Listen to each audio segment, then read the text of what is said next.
আসসালামু আলাইকুম, স্বাগতম ইনসাইড টিভি সংবাদে। আমি মোহাম্মদ কিবরিয়া আজকের সব আন্তর্জাতিক খবর নিয়ে হাজির হয়েছি। শুরুতেই জানিয়ে দিব সংবাদ শিরোনাম, তারপর বিস্তারিত।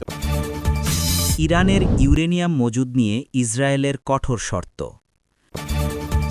লেবানন সিরিয়া সীমান্তে ইসরায়েলি হামলায় 4 জন নিহত। যুদ্ধবিরতি লঙ্ঘন করে গাজায় ইসরায়েলি বাহিনীর বর্বর হামলা, নারী ও শিশুসহ অন্তত 8 ফিলিস্তিনি নিহত। গোপনে পারমাণবিক অস্ত্রের মজুদ বাড়াচ্ছে চীন। ইউরোপ জুড়ে ইসরায়েলি পণ্য বর্জনের হিড়িক। আসসালামু আলাইকুম, স্বাগতম জানাচ্ছি ইনসাইড টিভি সংবাদে। আমি মোহাম্মদ কিবরিয়া। এতক্ষণ শুনছিলেন সংবাদ শিরোনাম, এবার বিস্তারিত। ইরানের পরমাণু কর্মসূচি এবং ইউরেনিয়াম মজুদ নিয়ে ইসরায়েলের কঠোর অবস্থান ও শর্ত এখন বিশ্বজুড়ে আলোচনার কেন্দ্রবিন্দুতে পরিণত হয়েছে, কারণ সাম্প্রতিক সময়ে আন্তর্জাতিক আণবিক শক্তি সংস্থা বা আইএইএ এর কিছু গোপন নথিতে উঠে এসেছে যে ইরান ইউরেনিয়াম সমৃদ্ধকরণের এমন এক পর্যায়ে পৌঁছেছে যা পারমাণবিক অস্ত্র তৈরির খুব কাছাকাছি।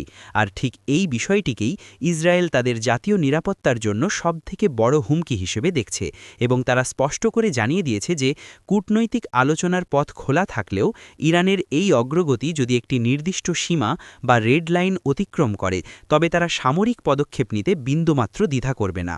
এই পরিস্থিতিতে ইসরায়েলি প্রতিরক্ষা বাহিনী এবং গোয়েন্দা সংস্থাগুলো তাদের মিত্র দেশগুলোর কাছে, বিশেষ করে যুক্তরাষ্ট্রের কাছে বেশ কিছু কঠোর শর্ত তুলে ধরেছে, যার মধ্যে রয়েছে ইরানের ইউরেনিয়াম সমৃদ্ধকরণ অবিলম্বে বন্ধ করা এবং বর্তমান মজুদ আন্তর্জাতিক পর্যবেক্ষকদের নিয়ন্ত্রণে নিয়ে আসা।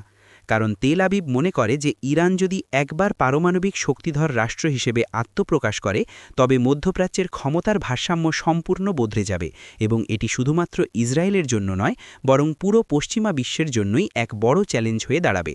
বিশ্লেষকরা বলছেন, বর্তমান পরিস্থিতি এতটাই জটিল যে সামান্য ভুল বোঝাবুঝি বা ভুল গোয়েন্দা তথ্যের ভিত্তিতে যে কোনো সময় বড় ধরনের সংঘাত শুরু হতে পারে, বিশেষ করে যখন ইরান পাল্টা দাবি করছে যে তাদের পরমাণু কর্মসূচি সম্পূর্ণ শান্তিপূর্ণ এবং বিদ্যুৎ উৎপাদন ও চিকিৎসার কাজেই তারা এই প্রযুক্তি ব্যবহার করছে। কিন্তু ইসরায়েল এই দাবি মানতে নারাজ, এবং তারা মনে করে যে আলোচনার আড়ালে ইরান আসলে সময় ক্ষেপণ করে গোপনে তাদের সক্ষমতা বাড়াচ্ছে।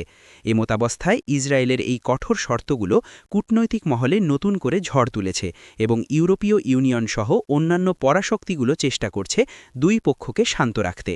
তবে মাঠ পর্যায়ে উত্তেজনা যে ক্রমশ বাড়ছে তা বলাই বাহুল্য। লেবানন ও সিরিয়া সীমান্তে সম্প্রতি ঘটে যাওয়া ইসরায়েলি বিমান হামলায় অন্তত 4 জনের নিহতের ঘটনাটি মধ্যপ্রাচ্যের চলমান সংঘাতকে আরও এক ধাপ উস্কে দিয়েছে, এবং এই ঘটনাটি এমন এক সময়ে ঘটল যখন সীমান্তে আগে থেকেই চরম উত্তেজনা বিরাজ করছিল। বিশেষ করে এই সীমান্তবর্তী এলাকাটি কৌশলগতভাবে অত্যন্ত গুরুত্বপূর্ণ, কারণ এটি সিরিয়া থেকে লেবাননে বিভিন্ন রসদ ও পণ্য সরবরাহের প্রধান রুট হিসাবে ব্যবহৃত হয়, এবং ইসরায়েল দীর্ঘদিন ধরেই অভিযোগ করে আসছে যে এই পথ ব্যবহার করে অবৈধভাবে অস্ত্র পাচার করা হচ্ছে, যা তাদের নিরাপত্তার জন্য হুমকি। স্থানীয় সূত্র এবং আন্তর্জাতিক সংবাদ মাধ্যমগুলোর তথ্য অনুযায়ী গভীর রাতে চালানো এই হামলায় একটি কনভয়কে লক্ষ্যবস্তু করা হয়, এবং এতে ঘটনাস্থলেই 4 জন নিহত হন, যাদের পরিচয় সম্পর্কে এখনও বিস্তারিত জানা না গেলেও ধারণা করা হচ্ছে তারা কোনো সামরিক বা লজিস্টিক গ্রুপের সদস্য হতে পারেন। যদিও সিরিয়া এবং লেবাননের পক্ষ থেকে দাবি করা হচ্ছে যে নিহতরা সাধারণ নাগরিক বা পরিবহন কর্মী ছিলেন। এই হামলার ফলে সীমান্তে যুদ্ধের দামামা নতুন করে বাজতে শুরু করেছে, কারণ লেবাননের সশস্ত্র গোষ্ঠীগুলো ইতিমধ্যে হুঁশিয়ারি দিয়েছে যে এই ধরনের আচরণের উপযুক্ত জবাব তারা দেবে, এবং এর ফলে সংঘাতটি শুধুমাত্র গাজা বা দক্ষিণ সীমান্তে সীমাবদ্ধ না থেকে পুরো অঞ্চল জুড়ে ছড়িয়ে পড়ার আশঙ্কা তৈরি হয়েছে, যা আন্তর্জাতিক সম্প্রদায়ের জন্য এক বড় উদ্বেগের কারণ। সামরিক বিশ্লেষকরা মনে করছেন ইসরায়েল মূলত তাদের উত্তর সীমান্তের নিরাপত্তা নিশ্চিত করতে এবং প্রতিপক্ষের সরবরাহ লাইন বিচ্ছিন্ন করতেই এই ধরনের প্রিএমটিভ বা আগাম হামলা চালাচ্ছে, কিন্তু এর ফলে সাধারণ মানুষের জানমালের যে ক্ষতি হচ্ছে এবং আঞ্চলিক স্থিতিশীলতা যেভাবে নষ্ট হচ্ছে তা নিয়ে মানবাধিকার সংস্থাগুলো প্রশ্ন তুলছে। আপনারা যারা জিওপলিটিক্স বা ভূ রাজনীতি নিয়ে খোঁজখবর রাখেন তারা জানেন যে সিরিয়া লেবানন বর্ডার লাইন ঐতিহাসিকভাবেই সংঘাতপূর্ণ, কিন্তু বর্তমান সময়ের এই হামলাগুলো যেন আগুনের ওপর ঘি ঢালার মতো কাজ করছে। আর তাই এই ঘটনার পরবর্তী প্রতিক্রিয়া কি হতে পারে বা এটি বড় কোনো যুদ্ধের সূচনা কিনা তা নিয়ে আপনাদের কোনো বিশ্লেষণ থাকলে আমাদের সাথে শেয়ার করতে পারেন। গাজায় চলমান যুদ্ধবিরতি বা সাময়িক শান্তির পরিবেশকে কার্যত ধূলিস্যাৎ করে দিয়ে ইসরায়েলি বাহিনীর নতুন করে চালানো হামলায় নারী ও শিশুসহ অন্তত ৮ জন ফিলিস্তিনির মর্মান্তিক মৃত্যুর খবর পাওয়া গেছে, যা আন্তর্জাতিক মানবাধিকার আইন এবং যুদ্ধবিরতির শর্তগুলোর স্পষ্ট লঙ্ঘন বলে দাবি করছে ফিলিস্তিনি কর্তৃপক্ষ ও বিভিন্ন আন্তর্জাতিক সংস্থা। প্রত্যক্ষদর্শীদের বিবরণ অনুযায়ী গাজার একটি জনবসতিপূর্ণ এলাকায়, যেখানে মূলত বাস্তুচ্যুত এবং ঘরবাড়ি হারানো সাধারণ মানুষ আশ্রয় নিয়েছিলেন, ঠিক সেখানেই আচমকা এই হামলা চালানো হয় এবং মুহূর্তের মধ্যেই পুরো এলাকাটি ধ্বংসস্তূপে পরিণত হয়, যেখানে ধুলো আর ধোঁয়ার মধ্যে শুধুই স্বজন হারানো মানুষের আর্তনাদ শোনা যাচ্ছিল।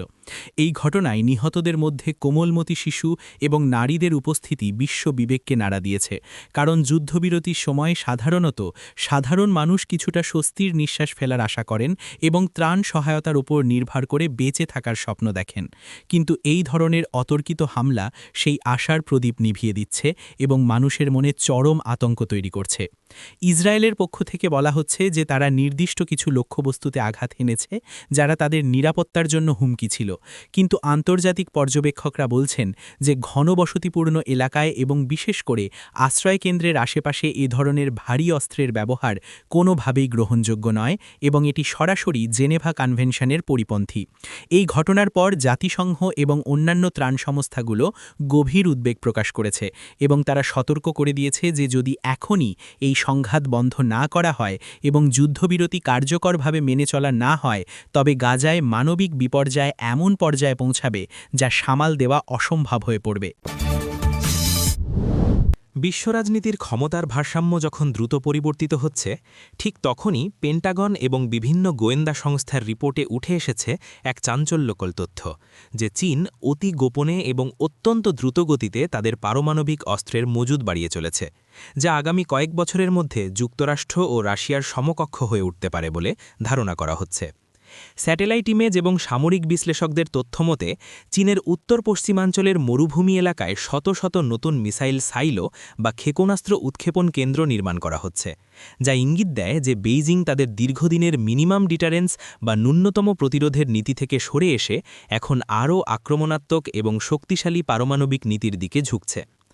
বিশ্লেষকরা মনে করছেন এশিয়া প্যাসিফিক অঞ্চলে, বিশেষ করে তাইওয়ান এবং দক্ষিণ চীন সাগর নিয়ে যুক্তরাষ্ট্রের সাথে উত্তেজনা বৃদ্ধি এবং রাশিয়ার সাথে পশ্চাতামাদের সংঘাতের প্রেক্ষাপটে চীন নিজেদেরকে এমন এক সামরিক শক্তি হিসেবে প্রতিষ্ঠিত করতে চাইছে যাতে কোনো পরাশক্তি তাদের ঘাটাতে সাহস না পায়।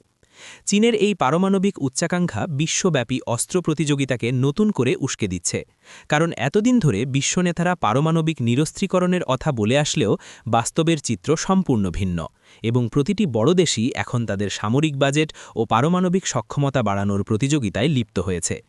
বিষয়টি কেবল সামরিক শক্তির মধ্যেই সীমাবদ্ধ নয়, এর সাথে জড়িয়ে আছে বৈশ্বিক অর্থনীতি এবং কূটনীতির নানা সমীকরণ।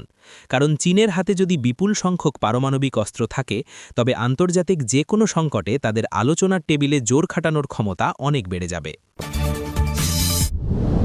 ইউরোপ জুড়ে বর্তমানে এক অভূতপূর্ব দৃশ্য দেখা যাচ্ছে, যেখানে সাধারণ মানুষ স্বতঃস্ফূর্তভাবে ইসরায়েলি পণ্য বর্জনের ডাক দিয়েছে এবং বিভিন্ন সুপার শপ ও শপিং মলগুলোতে ইসরায়েলি ব্র্যান্ড বা মেড ইন ইসরায়েল ট্যাগযুক্ত পণ্য কেনার ক্ষেত্রে ক্রেতাদের মধ্যে ব্যাপক অনীহা লক্ষ্য করা যাচ্ছে। এই বর্জন বা বয়কট মুভমেন্টটি মূলত গাজা এবং ফিলিস্তিনিদের ওপর চলমান সামরিক অভিযানের প্রতিবাদ হিসেবে শুরু হলেও এখন এটি একটি বড় সামাজিক আন্দোলনের রূপ নিয়েছে, যেখানে ফ্রান্স, বেলজিয়াম, আয়ারল্যান্ড এবং স্পেনের মতো দেশগুলোতে মানবাধিকার কর্মীরা তো বটেই, সাধারণ নাগরিকরাও সামিল হচ্ছেন। বিভিন্ন সামাজিক যোগাযোগ মাধ্যমে ভাইরাল হওয়া ভিডিওতে দেখা যাচ্ছে যে মানুষ পণ্যের বারকোড স্ক্যান করে নিশ্চিত হচ্ছেন সেটি ইসরায়েলি পণ্য কিনা, এবং যদি হয় তবে তা তারা শেলফে রেখে দিচ্ছেন, যা ইসরায়েলের রপ্তানি আয়ের ওপর বড় ধরনের নেতিবাচক প্রভাব ফেলতে শুরু করেছে বলে অর্থনৈতিক বিশ্লেষকরা মনে করছেন।